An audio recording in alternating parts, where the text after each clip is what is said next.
Welcome back, everyone, and thank you for watching us. Thank you for being with us, because I know that this is time taken from your daily lives. We are closing today with Sara Im. Sara grew up in Cambodia. She endured 4 years of captivity and survived the mass genocide that claimed 2 million lives. She escaped and arrived in the US in 1981. She's an award-winning author of an inspirational book, How I Survived the Killing Fields. Sara graduated from Western Connecticut State University. She's a member of Women Speakers Association, Toastmaster International, and the founder and director of Christian Professionals Network of Tampa Bay. Sara operates her own wellness business, Smart Healthy Living. Sara speaks to inspire and encourage her audience at conferences, seminars, churches, schools, podcasts, and radios. Sara lives in Florida, and she just celebrated her 32 years of marriage. And today she's going to walk us through building your resilience to succeed. Welcome, Sara. Thank you so much for being today with me. Thank you, Diana, for having me today. I'm happy to have you here, and I am looking forward to learning from you. And today I would like to ask you the first question. If you can tell us more about your story and how you started to help other people to build the resilience in their life. Okay, sure. I'm going to start with my story. It will take a little bit because to understand the full, to give you the full picture, it will take me a little bit. So I grew up in Cambodia, like you introduced, in a small village. And I was the firstborn. I feel so loved and secure when I was a child. I love my childhood. And my parents believe in education, higher education. And that's what I remember the most. So when I have an opportunity to attend college, I did. I took that opportunity, and college is far away from home. Of course, it's not in that small bitty village. It's 200 miles away. So during my time attending college and so on, there's something very bad happened to our country. When the communist Khmer Rouge took over our country, they came in the military style. They march in with military truck and tank, and all the walking soldiers carry big guns and all that. So we don't know what to expect, but the next couple of days, things start to happen very badly. During this time that they came in, they shut down everything. There's nothing open. No marketplace, no school or university, post office, bus line, everything was just completely shut down. And then as soon as they came in, the next day they start to evacuate people to get out of the city. So imagine millions of people who live in the city, different city in the country. There was 7 million at that time.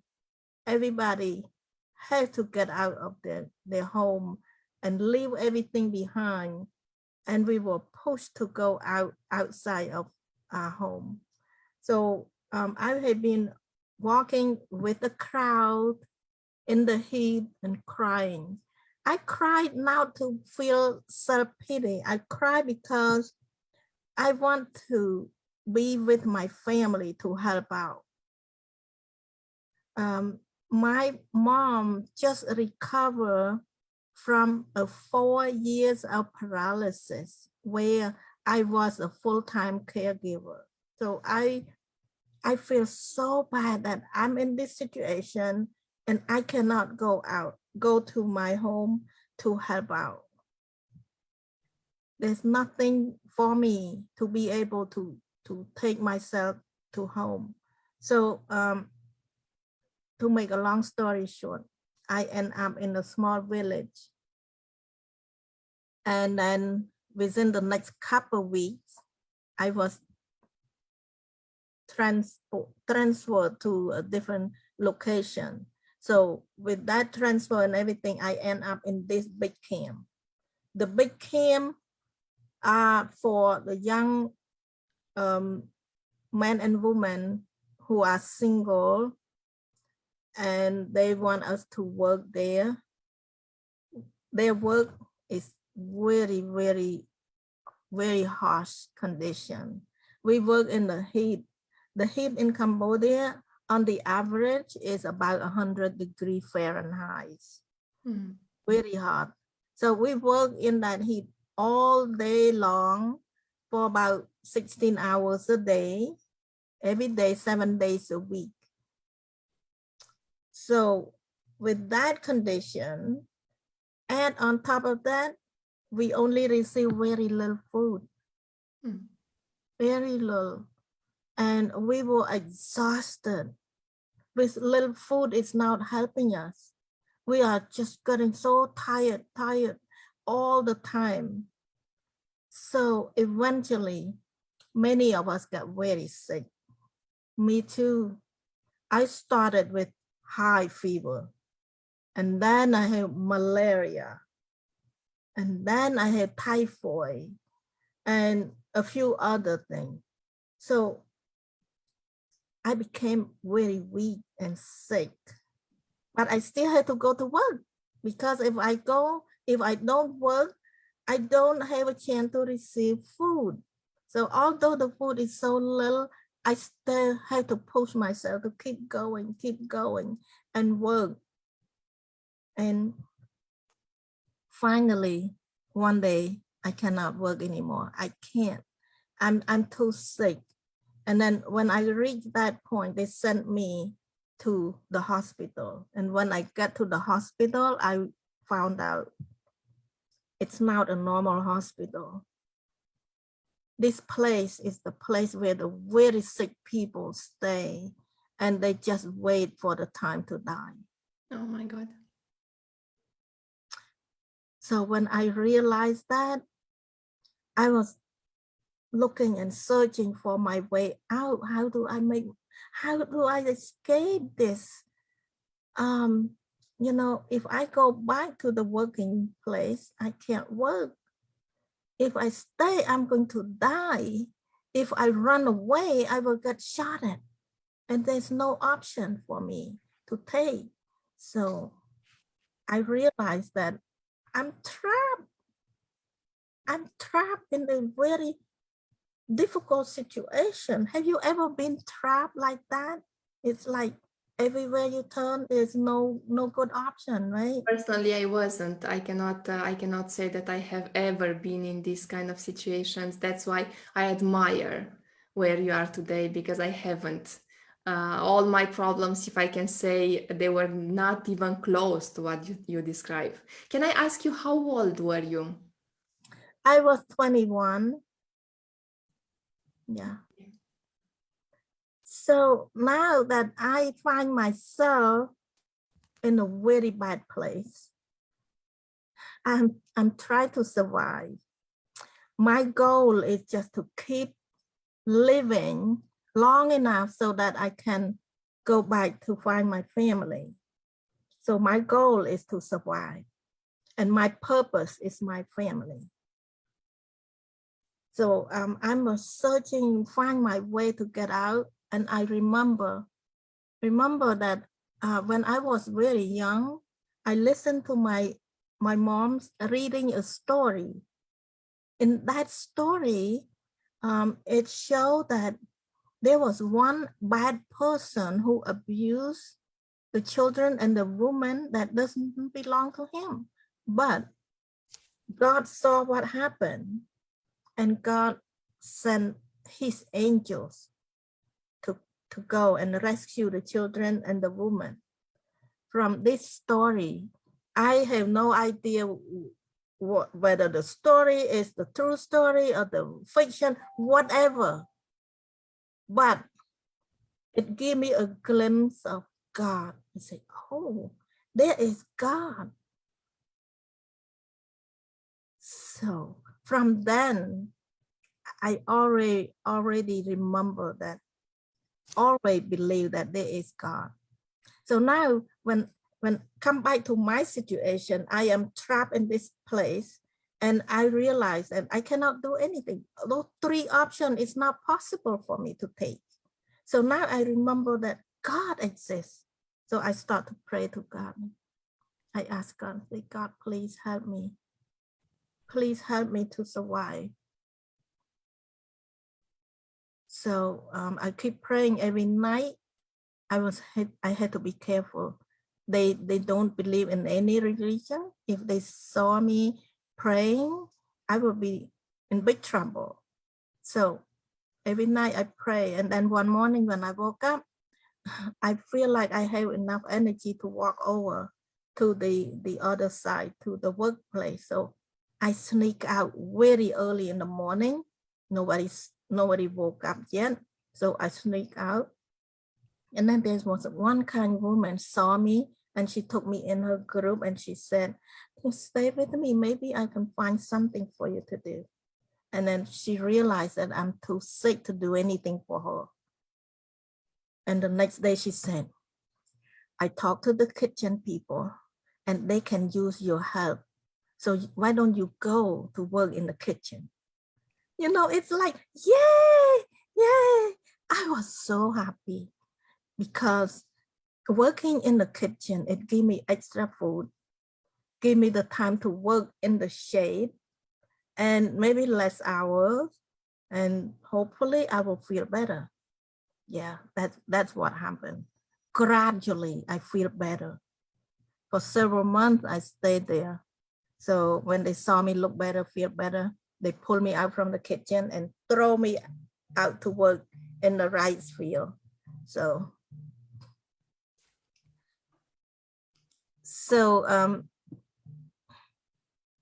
here we go again. I endure four horrible years in the work camp.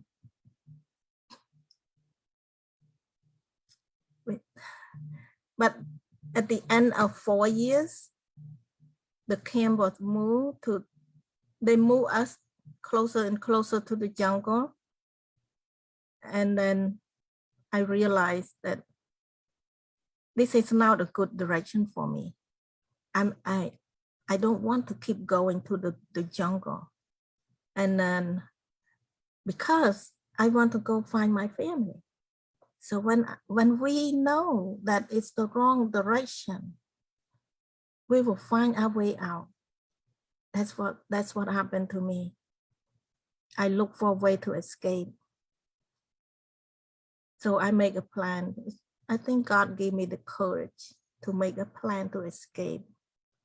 And I asked 3 of my friends and asked them to see if they can go with me. And they say, yes. 3 of them decided to go with me. And we make plan. And to make a long story short, we succeed. We made it out of the jungle, out of captivity. It's looked like almost impossible. But it was possible for us. We could have been wandering around and around in the jungle. But for some reason, God helped us to get out. So we were able to get out, and then eventually we walked out and find people in the village, and I found my way out to find my family. So I reunited with my family. So for the sake of our time, I just want to pause right here, and if you have any question before we keep going. Yes, thank you so much, Sara. Thank you for sharing that with us. As I mentioned, I haven't been through these kind of situations. I found myself several times being stuck, but my nature is that I want to get out of that situation no matter what. So I will do anything that's required to get out of that stuck situation because I don't like being stuck. I have never been in the situation like you explained, where it comes to survival. So this, I think, there are other instincts coming into us that will help us push through. But I would say that it's a whole different dimension in terms of pressure, in terms of whatever is happening in our body, in our mind. And I believe that your topic really reflects what you went through, because you managed to build that resilience. And what I would like to ask you is, how did you manage to build that resilience? What are the factors, or what should we consider? Because I know that nowadays, for example, if we are in a job that we don't necessarily like, or there is a lot of pressure, we feel like it's a matter of life and death, which is not, absolutely not. And you went through that. And yet you managed to build that strength to get out of that situation. You mentioned faith. Is there anything else that we could apply?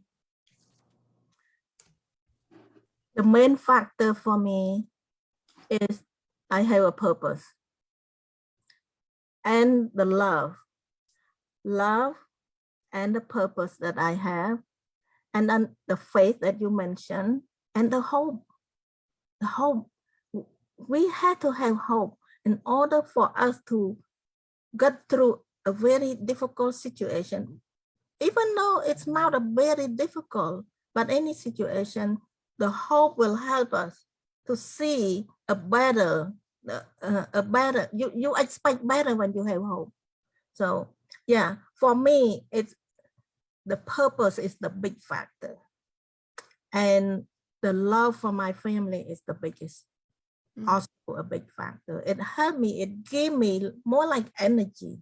When you have love, I just imagine, oh, one of these days soon, I will be able to find my family. We will live together. We will enjoy our life together. So I keep that positive expectation in mind. So that helped me a lot. Yes, yes. And something that you also mentioned, that you had these 3 friends who helped you. And again, this is not the same situation that we are living in the business, in the corporate world, in the families. But I believe that if we can make a parallel with what you lived and what people are living today, would you say that it's easier to overcome obstacles if you are not alone? If you are surrounded by people who have the same objective, who want the same thing, like was your case?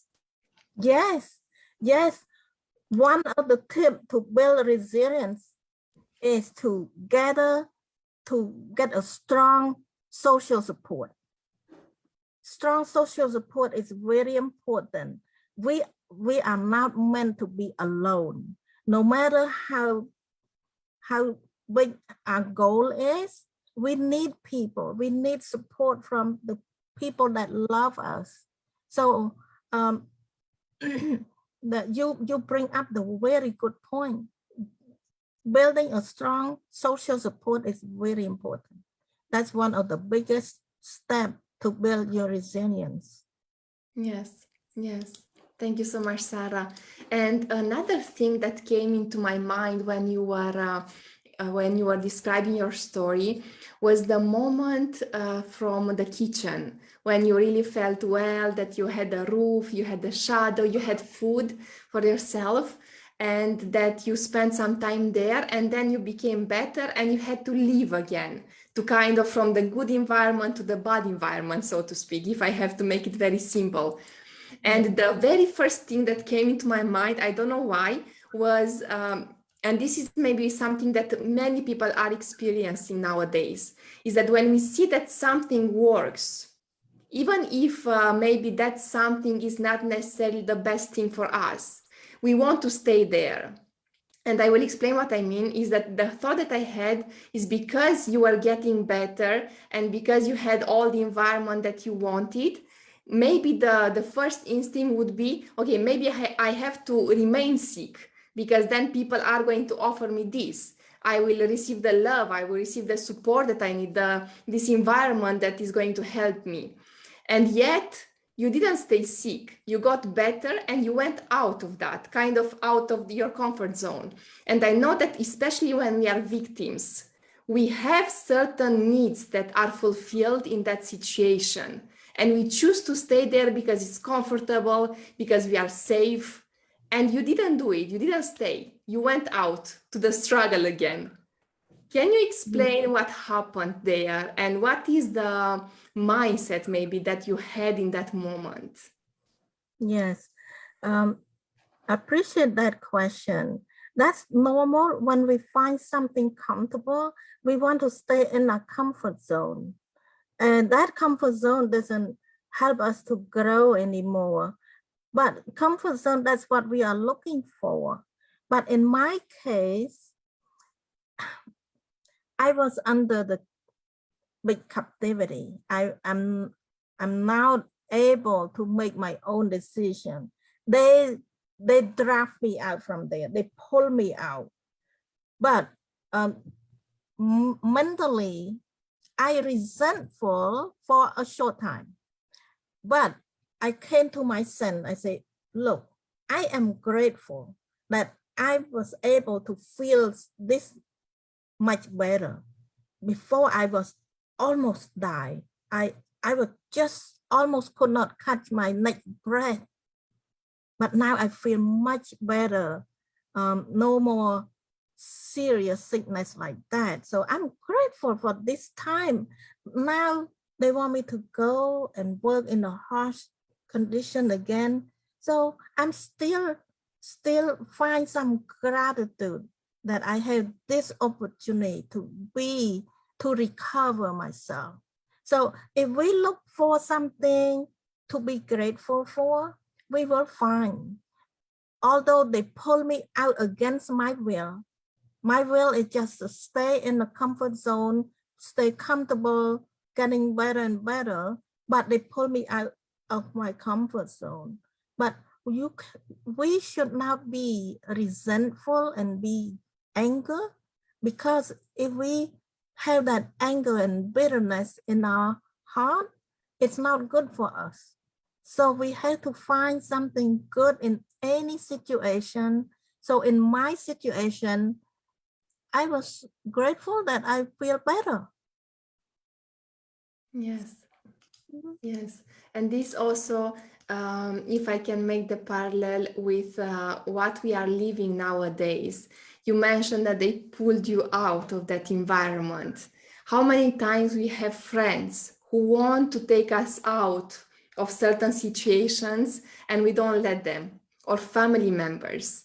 And I have my example as well. I went through I would say painful relationship for 6 years where I was constantly crying and I was going through all of kind of crazy stuff.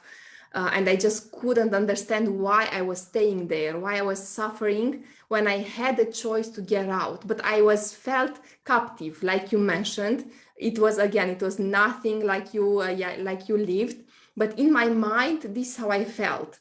And I kind of had to force myself to get out of that situation, to really break that pattern.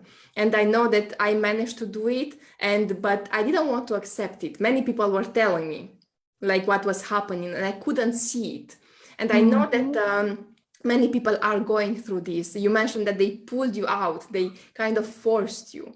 Sometimes, and especially in our society today, we cannot really force people to do things. We cannot just take them out and say, okay, this is not good for your health, for your body, for whatever. So we cannot do that anymore. Do you have any tips on how we can actually do that on our own to really get ourselves out of a certain environment that is not good for ourselves, for our health? How to get out from our comfort environment is that we have to have a strong purpose. That again, come back to that purpose again. If we have a strong enough purpose, strong enough why we are doing this, and if we find ourselves fall into the trap that it's not bringing us anywhere, not doing any good, we have to force ourselves, help ourselves to get out from that pit, from that hole. So imagine that you are in a little hole you need to climb out from that hole. So we have to have a strong, good purpose and strong heart, and loving something that we love and passionate about. So something so strong to pull us out of that hole. I see. So, yeah, gratitude, and maybe look back in your past victory. Past victory is a very good thing to keep track of. Sometimes we fall into like a very bad situation, and we should not be desperate. We should not feel into like a victim. So yes, yeah, we have to push ourselves out of the victim mindset that I'm victorious. I win it before. I have many victory before. I will do it again this time. yes, absolutely. Absolutely. And I believe everything is possible. I honestly believe when we tap into our potential, there is something happening. And people are talking about momentum. People are talking about there is something magical happening inside. And I honestly believe in that. I honestly believe that there is something more than what we can explain. And you lived it. And you are a role model and an example for us. I would like to ask you the last question for today about resilience. For me personally, resilience meant for a very long time rather something negative, meaning that I need to struggle, I need to go through certain things, I need to build a kind of strength. And I don't believe it is something negative. It is actually something that we can associate with strength, but in a positive manner. What would you say? What is your input on this? How can we perceive resilience? Okay, wonderful question. A resilient is very positive. Resilient means the ability to be strong, healthy, and successful again after something bad happened to us. So a resilient is something that we can keep adding, keep building, like a muscle, like a bank account. Let me compare to a bank account. We are born with a little bit of resilience, but bad things happen along the way. As we grow older and older, we deplete all that resilience. Resilient, when you do something bad or something bad happen to us, it depletes our resilience. But when we do something good for ourselves, you build up that resilience.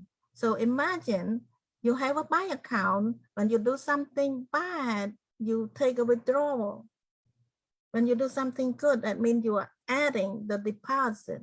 So most of the time, if you struggle so much, if for some people who have bad thing, one thing after another, they deplete the resiliency, they tend to give up. But when you have a strong resilience because you build some, you make some good thing. Like me, I grew up very loving and healthy and joyful lifestyle. I have that kind of resilience built in before something bad happened.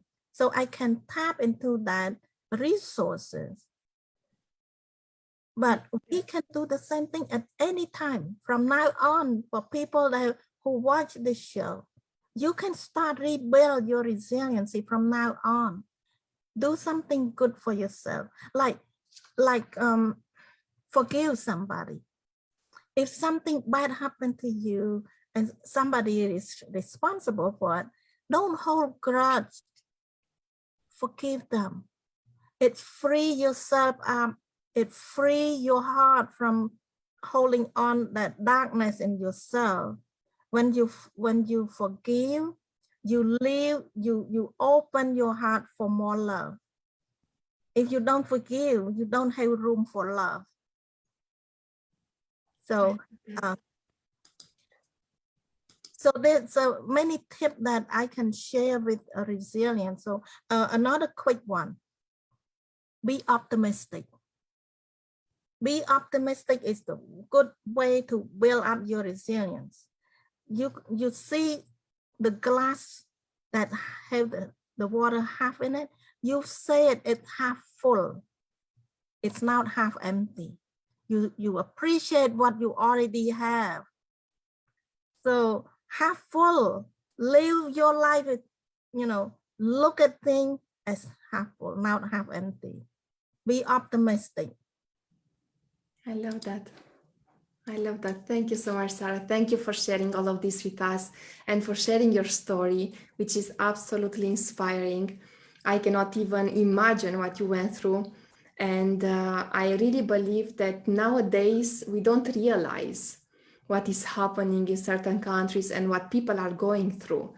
And until it doesn't get very close to us, we don't really acknowledge or we don't realize. And I love this platform, this podcasting, because this really gives me the opportunity to travel the world, whilst being online, and to find out all of these stories that help me grow so much. I could never get this perspective from other places. So thank you so much for sharing all of this with us and for helping us grow. Oh, thank you. It's my pleasure. Thank you for allowing me to be your guest today. It was an honor, and I definitely learned a lot from you. Thank you so much once again. Thank you. So for people who like to, if they want to reach me, they can go to my website, saram.com, just my first name and last name.com. Can you tell us who are you serving so that people know who can contact you? I'm serving a different community, especially if they have an event, a big event, a conference or seminar or convention. I would love to be this inspirational speaker. But I also work with small group. If you have a small group, you have a faith-based organization that want to inspire people to strengthen their faith, that will be a good group for me as well. I serve at a different level. So just reach out to me. I will not say no to any group. I love to speak to inspire. And my book will good to serve people that looking for a way to inspire themselves. Yes.